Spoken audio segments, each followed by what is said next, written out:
What's up, everybody? This is T'sPOV, and I am back on YouTube for another great edition of Trey's Point of View, T'sPOV, number 13.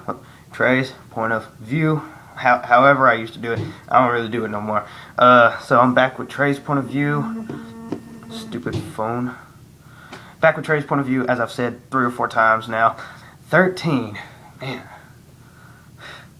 Never thought I'd make it this far. I never thought my show would be as big as it is now.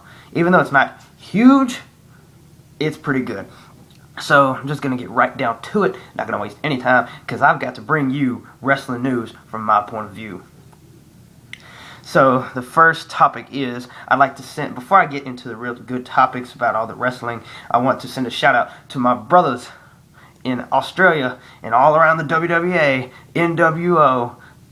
Man, y'all rock, awesome. And if you are watching this on YouTube, please subscribe to Aries 5 Champion, and I will put his name in the description box below. You can view all of their backyard / park wrestling events, which is amazing. They have an upcoming show called Backstab, which is going to be the biggest show that they could ever come up with. I mean, it's not, I mean, not that they could come up with. I'm sure they could come up with something way bigger. But let me tell you, I will be watching on YouTube because I'm a big fan of the NWO. Y'all guys do great, and the OTWF bows down to you guys. Rock on. Now let's get to the real good topics. Who is gonna win the 2012 Royal Rumble? Y2J Chris Jericho. Just wait a couple of more weeks. We just gotta deal with him coming out and not saying nothing, because it's all gonna pay off. Because at WrestleMania, I believe, let me scoot up. I believe it will be CM Punk versus Chris Jericho for the WWE Championship, daddy. That match is gonna be off the, ooh, man, I'm telling you, one of the best wrestling matches. This year's WrestleMania is just gonna be the biggest ever. You got The Rock and Cena. You got possibly Triple H and Undertaker. I mean, hell, everybody wants to face Undertaker, but they kind of a little bit loco in the head. So hell, I mean, even, you know what? I'm gonna challenge the Undertaker at WrestleMania. No, I'm just kidding. I'm just being silly. But really though, I think it's gonna be Y2J. He's gonna win the Royal Rumble. Next topic is Kane versus John Cena. I'm gonna give my thoughts on that. It doesn't really make much sense. Okay, so who's going to win this feud? If Kane wins, that's going to make Cena look bad going into WrestleMania, his biggest match of his life. But if Cena wins, then what's the point of Kane coming back against Cena? That just makes Kane look weak, and pretty much his return was useless. So WWE's logic just went out the window. But I mean, higher power to them. If this works out, then coolness. So the next topic is, so I've been reading the spoiler websites and just wrestling websites in general, and everybody is just saying that RVD, Mr. Rob Van Dam, Mr. Monday Nights, will be returning to the WWE. I think that'd be cool. But see, here's the problem with that. The thing is with that, he needs to come back on SmackDown instead of on Raw, because Raw, you've already got all these crappy friggin' mess going on Raw. SmackDown is shining, and I think Rob Van Dam would shine better on SmackDown than he would on Raw, because he's a better wrestler than he is really of an entertainer. That's just my opinion.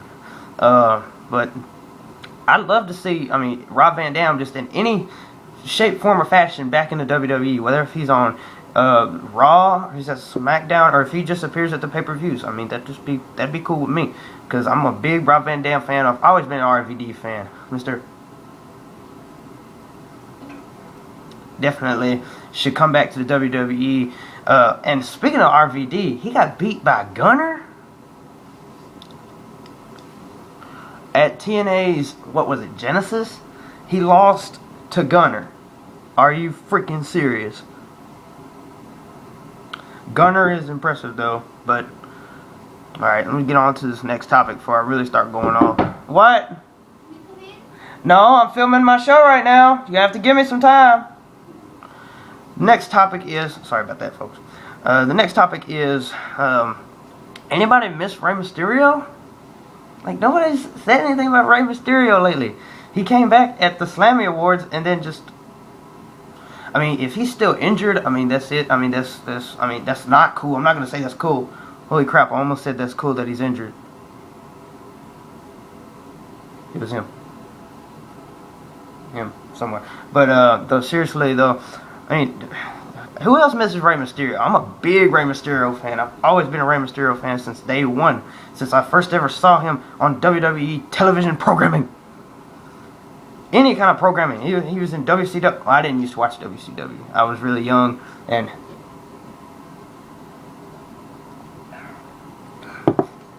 I will endorse sweet tea. And an Abner's chicken glass. Giggity giggity goo. Yeah, buddy. So back to Rey Mysterio's return. I'm hoping he returns before WrestleMania so he can be at the the grandest stage of them all. The spectacular entertainment phenomenon that is known as WrestleMania. And I'd just love to see him back anyways. Whether if he comes back at WrestleMania or he comes back after WrestleMania, he needs to come back, but he needs to take it easy on them legs, on them knees, because those knees. He's had like what 6 knee surgeries. Like he had like Hulk Hogan. He's had like 8 surgeries on his back, and he wrestled at Bound for Glory in October. So it wasn't really a smart move, but I mean. His match was Hulk Hogan's match with Sting wasn't horrible, but I would have loved to have like back in the day, like they were way better, but like they're pretty good for a couple of old geezers, And so before I really start going off on TNA, because I will, I'm just go on to the next topic is Brodus Clay. Finally debuted. That doesn't make no sense. Alright, so they said that Brodus Clay was debuting, but like really, he had debuted with Alberto NXT. He had debuted on NXT season 2 or 3? Yeah, I don't know. I don't watch NXT, but he debuted on NXT and then just disappeared for a little while. Then he came back as Alberto Del Rio's bodyguard. And then he left again. So, for one, what happened between those periods? And 2, he had already debuted because he was Alberto Del Rio's bodyguard, and he was also on NXT. So, but he came back as the Funkasaurus Brodus Clay. Yeah, Funkasaurus. More like a what the fuckasaurus. What the crap was that? Oh my god, that was horrible. I cannot believe my eyes were watching the TV and I saw that. I don't believe. I never thought they could mess up a debut, a long-awaited debut like they did. He shouldn't be called the Funkasaurus. He should be called a what the fuckasaurus. Because I was wondering, what the fuck am I watching? Very sad. He's such a good talent, though. But I wish him all the best. I mean, if he's happy with going out and just dancing all around the place, I mean, more power to him. I mean, he's not really gonna get over. But I do like his music. Somebody call my mama. Somebody call my mama.